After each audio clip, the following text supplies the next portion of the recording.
이날도 주님의 말씀이 우리에게 새로운 마음과 결단 주시기를 간절히 축원합니다. 5월을 맞이해서, 가정의 달 맞이해서 믿음 센 여성들, 언니들이라는 주제로 말씀을 나누고 있습니다. 오늘은 마지막 시간으로 하려고 합니다.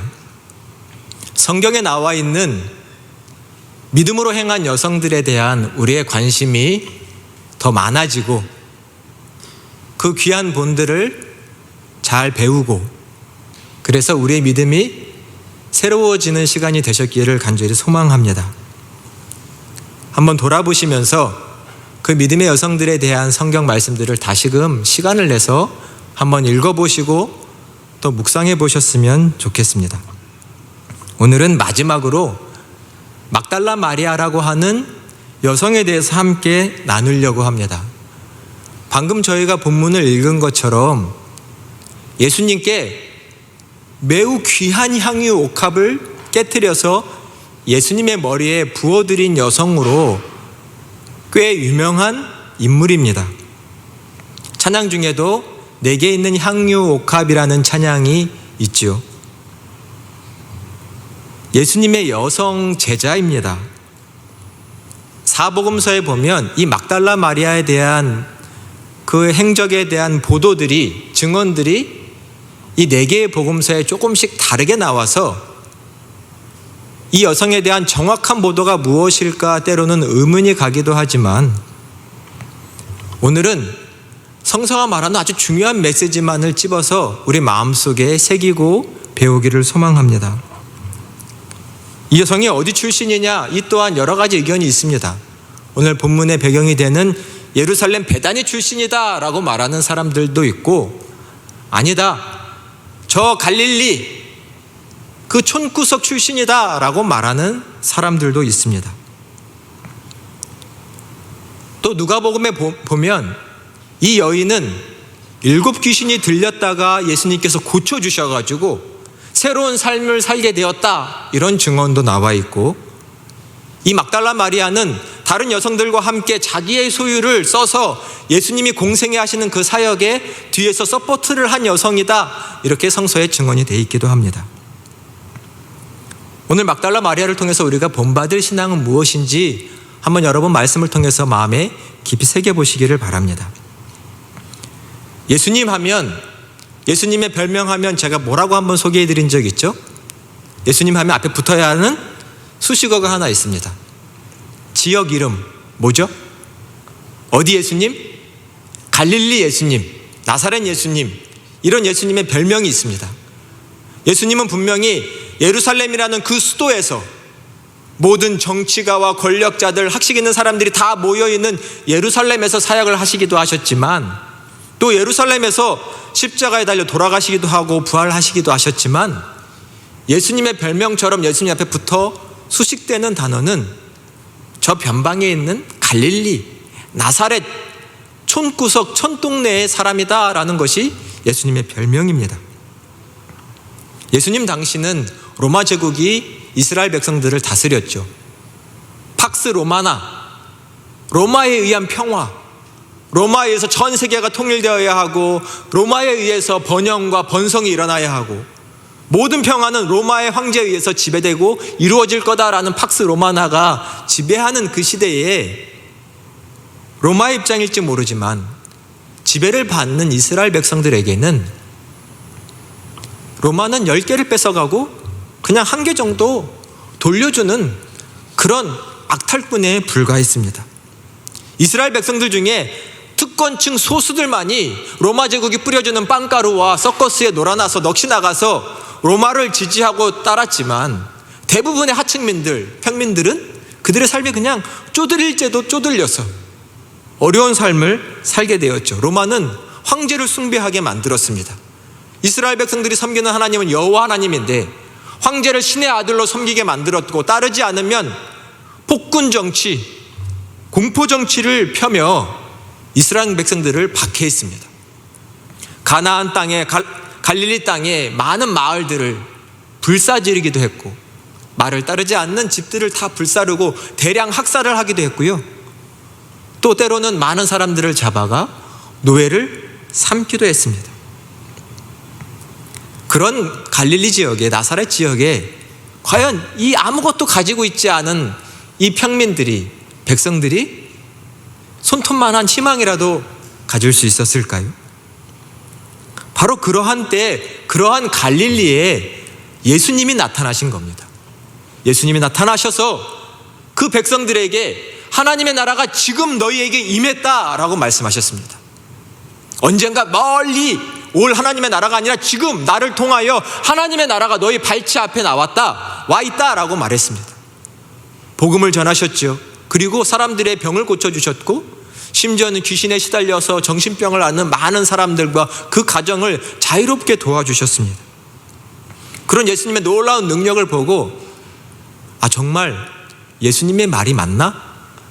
하나님이 우리를 버리신 것이 아니라 정말 우리 앞에, 우리의 가정과 우리의 일터, 우리 상황에 하나님이 지금 임하셨는가? 사람들이 믿기 시작했죠. 그러면서 슬슬 예수님을 따르는 사람들이 생겨났습니다. 예수님을 따르는 사람들을 뭐라고 하죠? 제자라고 하죠. 예수님을 따르는 사람들을 제자라고 합니다. 더 희한한 일은 뭐냐면 여성 제자들이 생겼다라는 말입니다. 아니, 여성 제자들이 생기는 게 왜 희한한 일인가요? 그러나 이 당시에는 여성이 공부하는 것 자체가 허락이 되지 않았습니다. 여러분, 우리 부모님, 할아버지 얘기들, 할머니 얘기들 들어보신 적 있으시죠? 60년 전, 70년 전에는 여성들은 학교도 못 가겠답니다. 무슨 여자가 공부해, 학교도 안 보냈다고 합니다. 그런 시대가 불과 우리 대한민국 사회에서 60년, 70년 전쯤입니다.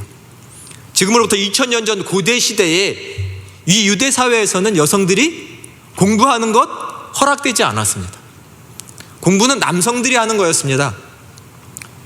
그들의 율법, 하나님의 계명에 써 있는 율법책을 연구하고 공부하는 것, 여성들은 할 수도 없는 일이었습니다. 율법에 기록되어 있는 가죽 두루마기를 만지지도 못하게 했습니다. 랍비가 될 수도 없었고, 선생이 될 수도 없었고, 랍비에게 배우는 일도 못했습니다. 바로 그런 시대 때 당시에 특별한 랍비다, 희한한 랍비다라고 사람들에게 소문이 난 예수님을 따라다니는 여성들이 있었고, 예수님의 발치에서 그분의 가르침을 듣고 배우는 여성들이 있었는데 예수님의 제자가 된 거죠. 여성 제자. 매우 희한한 일들이었습니다. 저 예수는 뭐 하는 사람이지? 왜 저 사람한테는 여자들이 따라다니지? 사람들은 비아냥거리기도 했고, 때로는 그 예수님의 일파를 비판하기도 했겠죠. 사회를 문란하게 하는, 어지럽히는 그런 사람들이라고 생각도 했습니다. 그러나 예수님이 꿈꾼 나라, 예수님이 시작한 나라는 바로 그런 나라였습니다. 남자와 여자, 어른과 어린아이 모두가 참여할 수 있고 누릴 수 있는, 이해할 수 있고 자기 것 삼을 수 있는 그런 나라가 예수님이 우리에게 말씀하시는 나라였죠. 여성들에게, 또 그 촌구석 갈릴리에 있는 여성들에게 과연 예수님은 어떠한 분이셨을까 생각해 보아야 합니다. 성경 복음서를 보면 예수님의 여성 제자들이, 예수님을 따르던 남성 제자들이 예수님을 다 버리고 도망치고 떠날 때 그 곁을 지켰던 사람은 여성 제자들이라고 써 있습니다. 먼저 우리 PPT의 말씀을 한번 같이 볼까요? 한번 띄워주세요. 한 화면에 담느라고 조금 글씨가 작게 보이는데 여러분 다 보이시나요? 네, 제가 한번 읽어볼 테니까 말씀을 눈여겨서 한번 보시기 바랍니다. 첫 번째 말씀은 마태복음 27장 35절로 36절인데요. 제가 한번 읽어보겠습니다. 예수를 섬기며 갈릴리에서부터 따라온 많은 여자가 거기 있어서 멀리서 바라보고 있으니 그 중에는 막달라 마리아와 또 야고보와 요셉의 어머니 마리아와 세베대의 아들들의 어머니도 있더라. 이것은 예수님께서 십자가에 달리셨을 때의 말씀입니다. 두 번째 말씀은 마가복음 15장 40절입니다. 멀리서 바라보는 여자들도 있는데 그 중에 막달라 마리아와 또 작은 야고보와 요새의 어머니 마리아와 또 살로메가 있었으니. 이 또한 예수님의 십자가 달렸을 때의 말씀입니다. 세 번째 말씀입니다. 누가복음 23장 35절과 24장 10절 말씀 보세요.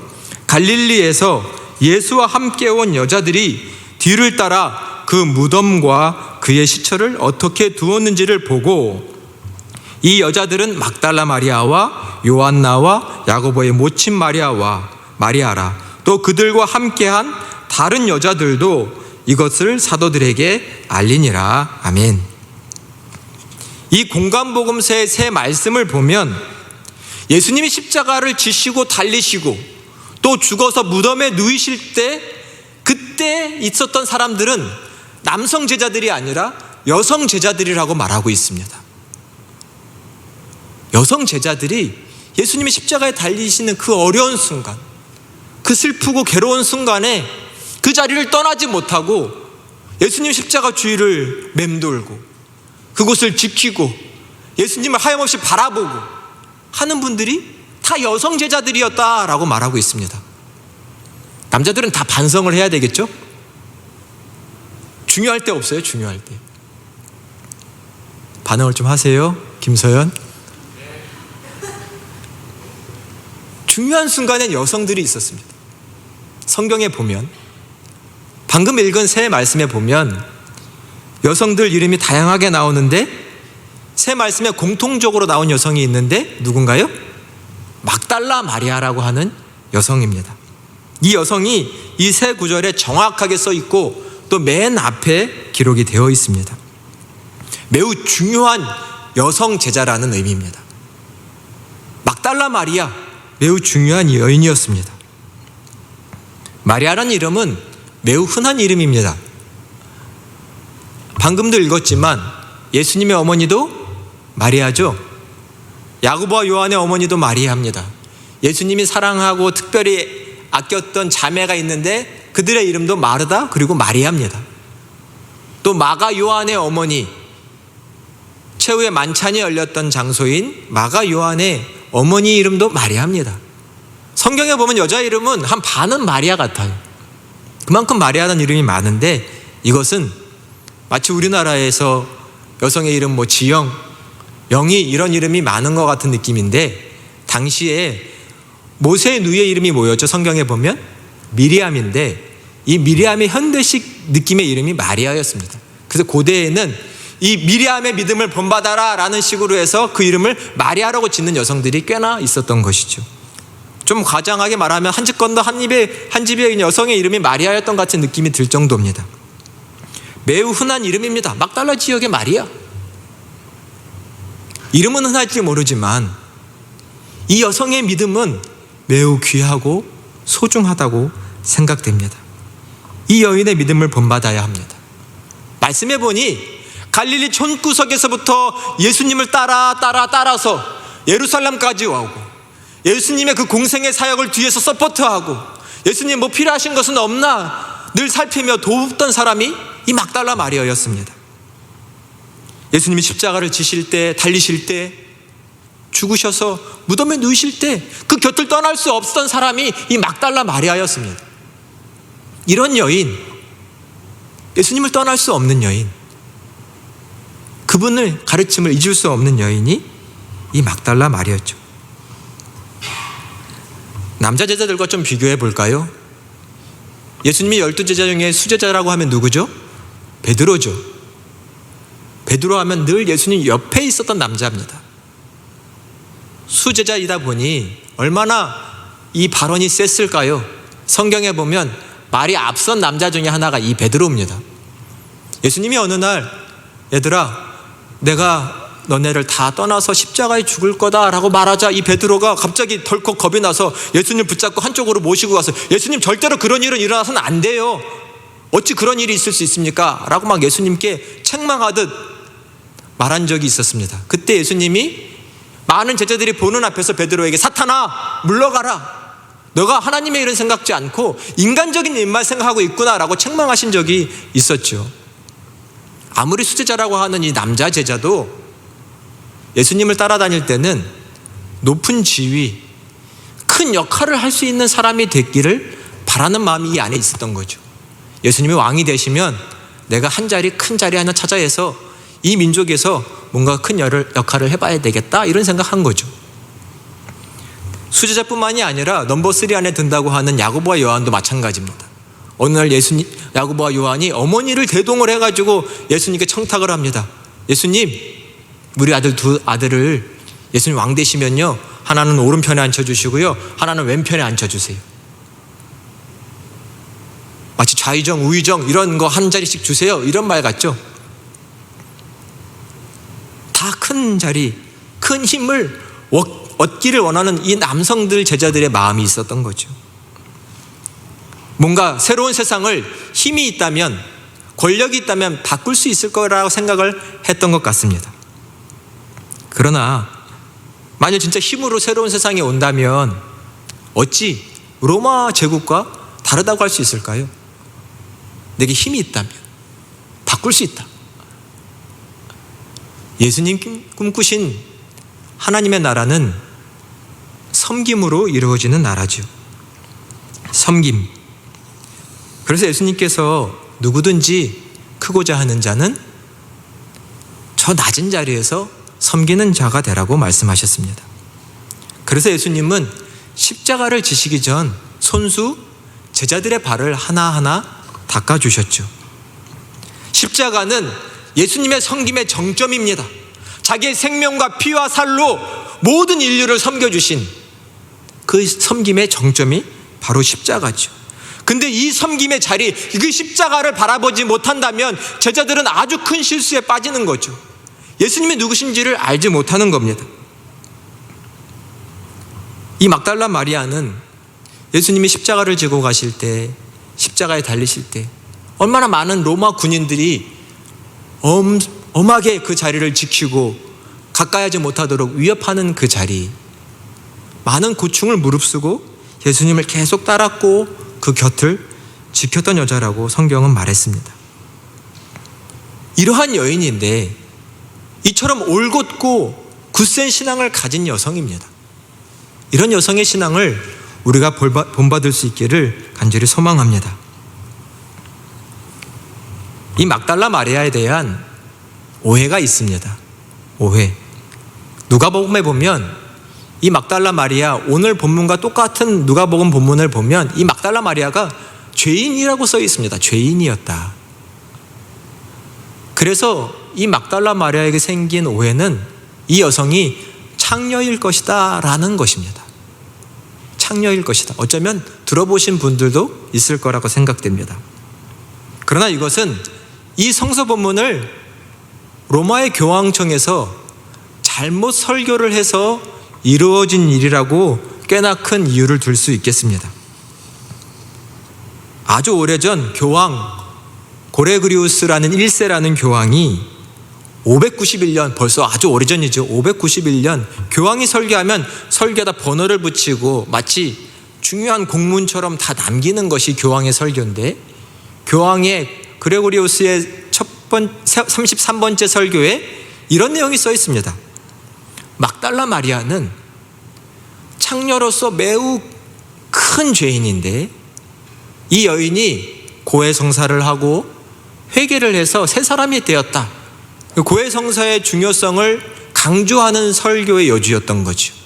근데 그 설교에서 이 막달라 마리아는 창녀였다라는 것이 공식화되어 있습니다. 교황의 설교는 매우 파급력이 큽니다. 당시의 교회와 가톨릭 교회, 모든 교회들에게 이 메시지가 전해지는 것이죠. 그러나 이것은 성서의 원어에 대한 약간의 오해가 있었던 설교였습니다. 하마르톨로스라는 이 단어가, 우리 지금 죄인으로 번역한 하마르톨로스라는 말은 율법을 어긴 자, 아니면 좀 세금 같은 공적인 일을 잘 하지 않는 사람들을 죄인이라고 말할 때 쓰는 단어입니다. 오히려 창녀라고 가리키는 그 당시에 헬라어는 포린이라고 하는 분명한 단어가 있는데, 그런 단어가 써있지도 않은데 이 막달라 마리아에 대해서 약간 창녀 딱지를 붙여버린 것이죠. 로마 교황청은 1500년이나 지난 1969년에 공식적으로 막달라 마리아는 창녀는 아니었다라고 공식적인 입장을 발표하기도 할 정도로 이런 해프닝이 있기도 했습니다. 그러나 그 많은 시간 동안 이 막달라 마리아는 조금 그러한 여인으로 많은 사람들에게 인식이 되어 왔던 거죠. 여러분 혹시 뮤지컬 중에 지저스 크라이스트 슈퍼스타 이런 뮤지컬 혹시 아시나요? 꽤나 대중적으로 인기가 있는 뮤지컬인데 거기도 보면 이 막달라 마리아를 예수님을 사랑한 창녀로 등장을 시켜버립니다. 이런 식으로 작품 중에 이 마리아에 대한 오해가 꽤나 많이 있는 것이죠. 과학이 발달하고 또 인본주의가 발달하다 보면 무신론이 발달하죠. 이런 분위기 속에서 생기는 많은 소설들도 있습니다. 우리가 잘 아는 댄 브라운의 다빈치 코드 같은 소설에도 보면 이 막달라 마리아가 어떻게 나오나요? 예수님의 아내처럼 나와버립니다. 이 무신론이 팽배한 입장에서 사람들의 대중적인 심리와 소비문화 같은 것에 깔려 있어서 이런 소설들은 꽤나 많은 인기를 얻었죠. 그러나 성서에 기반하지도 않았고 오히려 거짓에 거짓이 붙어버린 이 막달라 마리아에 대한 어떤 꼬리 같은 느낌입니다. 그러나 그런 여인은 성서에서는 전혀 그렇게 그리지 않고 있습니다. 오늘 성경을 보면 막달라 마리아는 어떤 여인이냐면 예수님 앞에 나와서 매우 값진 향유를 깨트려 예수님의 머리에 부어드린 여성이라고 되어 있습니다. 말씀해 보니 이 막달라 마리아가 예수님의 머리에 깨트려 드린 향유를 300데나리온 이상의 가치가 될 수 있다라고 말합니다. 300데나리온. 그래서 얼마나 큰 가치냐면 300데나리온이면 1데나리온은 한 4g 정도가 되는 은화인데 당시의 군인들이나 꽤나 기술직의 일꾼들에게 주는 일용직 급여가 이 데나리온이라는 은전입니다. 지금 일용직들이 기술 있는 일용직들이 작게 받으면 하루에 얼마 받죠? 한 10만 원 받을 겁니다. 작게 받으면. 그럼 300데나리온이면 얼마인가요? 3천만 원이죠. 이 작은 향유 한 병이 3천만 원, 지금도 그런 게 있을지 잘 모르겠습니다. 당시 평가되는 3천만 원이 되는 이 향유 옥합을 깨트려서 식사하고 계신 예수님의 머리에 부어드린 거죠. 자, 여러분이면 하실 수 있나요? 여기 여성분들 계신데 내가 매우 아끼는 향유가 있습니다. 매우 향수, 매우 좋은 거, 귀한 거, 내 돈 주고는 살 수도 없는 그런 것을 선물 받으면 한 번에 써버리실 수 있으세요? 쉽지 않으시죠? 3천만 원짜리 향수, 향유가 있는데 이것을 그냥 한 번에 예수님께 부어드려 버린 겁니다. 이 여인의 믿음은 어떤 걸까요? 예수님을 향한 마음은 정말 어느 정도일까요? 그걸 보고 있던 남자들이 이럽니다. 아니 그거 3천만 원이나 되는 300데나리온이나 되는 그 향수 차라리 팔아가지고 가난한 사람들에게 나눠주면 얼마나 많은 사람들이 먹을 수 있느냐, 왜 이걸 허비했느냐. 예수님께 지금 부어드렸는데 허비했다고 막 책망을 합니다. 가난한 사람들에게 나눠주면 얼마나 많은 사람들이 양식으로 삼아서 잘 먹을 수 있는데. 그때 예수님이 그들의 말을 딱 끊으시고 말씀하십니다. 왜 너희가 저 여자를 괴롭게 하느냐? 막달라 마리아가 내게 매우 잘하였다. 저 여인이 내 장례를 준비했다. 사람들은 이해하기 어려웠을 겁니다. 예수님의 이 말을. 내 장례를 힘껏 준비했다. 내가 곧 십자가에 달려 죽을 것인데 그때는 죽은 시신의 향유를 붓죠. 그런데 예수님은 부활하실 때 그 누구도 예수님의 시신의 향유를 바르지 못했습니다. 부활하셨기 때문이죠. 내 장례를 미리 잘 준비했다. 이 막달라 마리아가 예수님의 장례를 알았을까요? 몰랐을까요? 그건 중요하지 않습니다. 중요한 건 300데나리온이나 되는 그 귀한 향유를 한 번에 예수님께 드렸다는 겁니다. 그분을 위해서 아낌없이 누군가는 아까워하고 허비했다라고 말하는데 이 여인에게 그건 하나도 아까운 것이 아니었던 거죠. 3천만 원짜리 향유도 아깝지 않은데 이러한 믿음의 여인이 자기 생명과 삶을 아꼈을까요? 주님을 위해서라면 다 드릴 수 있다 생각하니 그 십자가의 곁을 지킨 여성이 되었던 것이겠죠. 이런 믿음의 여성 앞에 어설픈 믿음과 어설픈 잣대를 대서 평가할 것이 못 됩니다. 창녀라느니 어디 시골 출신이라는지. 주님이 인정하시는 그런 귀한 믿음의 사람들이 다 되시기를 정말 간절히 축원합니다. 어떤 귀한 것도 주님을 위해서 드리는 것 아깝지 않은 이런 믿음, 우리에게 필요한 믿음이 아닐까요? 막달라 마리아는 이러한 믿음이 우리에게 있느냐라고 우리를 도전하고 있습니다. 예수님이 이 막달라 마리아의 그 중심을 보시고 칭찬하십니다. 온 천하에 다닐 때 복음이 전해지는 곳에서 이 막달라 마리아의 이 일을 반드시 전해라. 신앙의 귀한 본을 삼아주고 그 일을 기억하게 해줘라 라고 써 있습니다. 저는 성경에서 그 누구도 이러한 칭찬을 받아본 것을 본 적이 없습니다. 예수님을 따르던 남자들이 제자들도 이런 칭찬을 한 번도 들어본 적이 없어요. 온 천하에 항상 어느 곳에서나 이 막달라 마리아를 얘기해줘라. 그 헌신을, 그 믿음을. 우쭐대던 12명의 남자 제자들도 이런 칭찬을 성경에서 받아본 적은 없습니다. 이런 막달라 마리아처럼 주님께 칭찬받는 저희 모두가 되시기를 간절히 축원합니다. 정말 주님이 인정하시는 그 믿음, 내 것 다 드릴 수 있는 믿음, 그 믿음이 우리에게 필요합니다.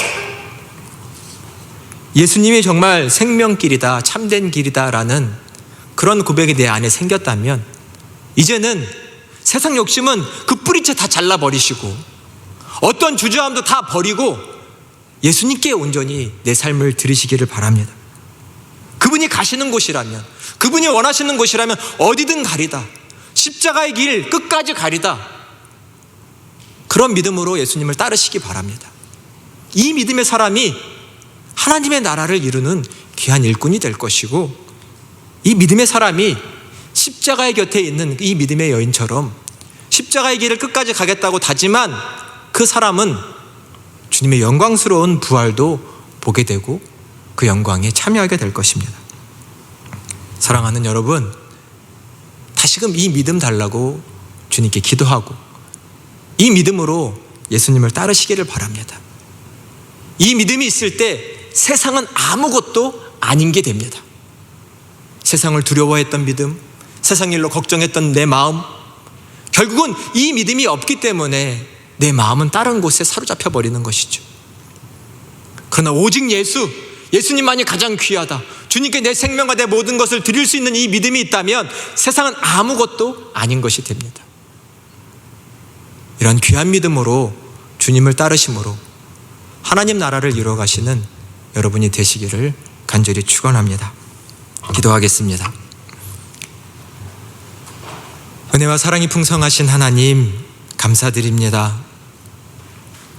성서에 나온 귀한 믿음의 여성들의 본을 저희가 배웠습니다. 주님을 위해서라면 아무것도 아끼지 않았던, 자기의 시간과 모든 물질과 모든 것을 아끼지 않았던 그 여인들의 믿음을 저희가 봅니다.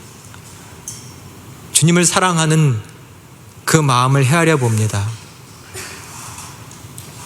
이 시간 회개하오니 믿음 없었고 주님을 향한 사랑이 부족했던 저희를 용서하여 주시고 오직 믿음의 사람으로 거듭날 수 있도록 주님 한 분만을 바라보며 나아갈 수 있는 저희가 될 수 있도록 우리에게 새 마음을 주옵소서. 주님 한 분만을 바라보기를 소망합니다. 이 땅에 오셔서 참된 평화와 하나님의 영광이 가득한 나라를 이루려고 하셨던 주님, 그 귀한 발자취를 여기 모인 저희가 잘 따라가게 하시고 그런 주님께 내 삶을 온전히 드려 지금 이 땅 위에, 이 나라 위에 하나님 나라 이루는 저희 모두가 되도록 주님 귀하게 사용하여 주시옵소서. 주 예수 그리스도의 이름으로 간절히 기도드립니다. 아멘.